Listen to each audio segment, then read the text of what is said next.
अगर आप भी बंजी जंपिंग का शौक रखते हैं या फिर आपके बच्चे बंजी जंपिंग के लिए जिद पकड़ जाते हैं तो इस खबर को जरूर देखें, क्योंकि बंजी जंपिंग के दौरान 21 साल के लड़के लक्ष्य को पहले पेट में दर्द हुआ, फिर सीने में दर्द और फिर सांसें उखड़ने लगी और अंत में सांसें थम गई। अलकनंदा नदी के ऊपर बंजी जंपिंग का रोमांच मौत का सबब बन गया। देहरादून का रहने वाला परिवार श्रीनगर के पास धारी देवी मंदिर में दर्शन करके लौट रहा था। इस दौरान देवप्रयाग के पास मुलेगांव में बंजी जंपिंग सेंटर के पास पहुंचे।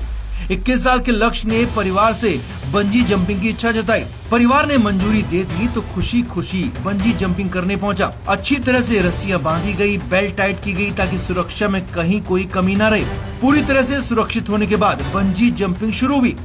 लक्ष्य की हालत बिगड़ गई क्योंकि बंजी जंपिंग में ऊपर से कूदने के बाद बिल्कुल नदी के पास तक लक्ष्य गया और फिर स्प्रिंग वाली रस्सी से वापस ऊपर आया। कुछ मिनट ही बाद लक्ष्य के पेट में दर्द शुरू हो गया। बाहर आया तो फिर सीने में दर्द होने लगा। इसके तुरंत बाद सांस लेने में दिक्कत होने लगी। हालत ज्यादा खराब हुई तो पास के ही लॉज में कमरा लेकर आराम करने की कोशिश हुई, लेकिन कुछ ही देर बाद सांसें उखड़ने लगी। लक्ष्य बेहोश हो गया। हालत गंभीर होने पर परिवार वाले तुरंत नजदीकी अस्पताल लेकर गए, लेकिन डॉक्टर्स ने देखा तो लक्ष्य की सांसें खत्म हो चुकी थी, यानी कि वो मौत की आगोश में जा चुका था। डॉक्टर्स का भी कहना है कि बंजी जंपिंग के दौरान ही उसकी हालत बिगड़ने लगी थी और इसे हार्ट अटैक जैसे लक्षण बता रहे हैं, क्योंकि बंजी जंपिंग के दौरान जब ऊपर से अचानक बॉडी फॉल होती है तो ग्रेविटी के चलते स्पीड और बढ़ जाती है और कमजोर दिल वालों का दिल इसे सहन नहीं कर पाता और यहीं पर हार्ट फेलियर या फिर हार्ट अटैक जैसे चांस हो सकते हैं। हालांकि ये सभी के साथ नहीं होता, लेकिन कुछ लोगों के साथ ऐसा हो सकता है